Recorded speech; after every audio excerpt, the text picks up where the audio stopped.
Morning বন্ধুরা, আজকে হচ্ছে 5th নভেম্বর। আজকে সব স্কুলেই ছুটি। তো এই ছুটির বাজারে ছেলের আবদার যে সে সকালে লুচি আর আলুর দম খাবে। কি বলতো, ও লুচির সাথে না এই আলু ভাজা বা আলু চচ্চড়ি একদমই পছন্দ করে না। তো তাই তার সকাল সকাল আবদার, মা আজকে তোমাকে লুচি আর আলুর দম করে দিতে হবে। চলো সেটার দিকেই যাই। এই দেখো কি করছি। আমি না ওর জন্য আলুর দমটা হালকা করেই বানাই। ও একদম ঝাল খেতে পারে না, বাচ্চা মানুষ তো।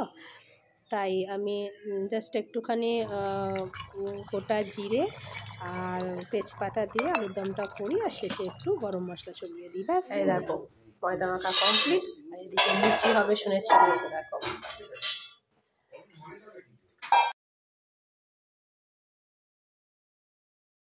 এই দেখো ওর জন্য জলদি জলদি করে লুচি ভেজে ভাজা শুরু করে দিলাম।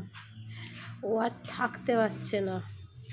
আর সত্যি বলতে কি, এই লুচি ফুচি সবসময় খাওয়া হয়ে ওঠে না। এই ছুটি ছাটার দিনেই ভালোও লাগে যেমন খেতে, আর ছুটিগুলোর দিনেই করা হয়। তোমাদের কীরকম লাগে জানিও। আশা করি সবারই ভালো লাগে। লুচি সবার কাছেই ফেভারিট একটা জিনিস, তাই না? ওর যা খিদে পেয়েছে, আগে ওকে দিয়ে ঠান্ডা করি।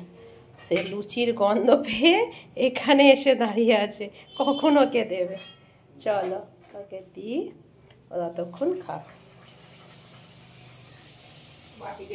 এ নাও, যাও, ঠিক আছে, সবটা খেয়ে নেবে।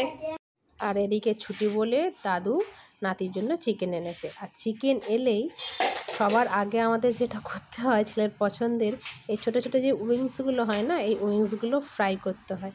মানে এই ফ্রাই খাওয়ার যে ক্ষিপক আর কি বলবো। তাই আজকে এই ছুটির দিনে সব নাতির পছন্দেরই হচ্ছে। চিকেন, লাউ শাক পোস্ত, যদিও এটা ওর পছন্দ নয়, আর হয়েছে ফিশ ফ্রাই। তোমাদের কাদের কি হলো জানিও। চলো আজকের মতো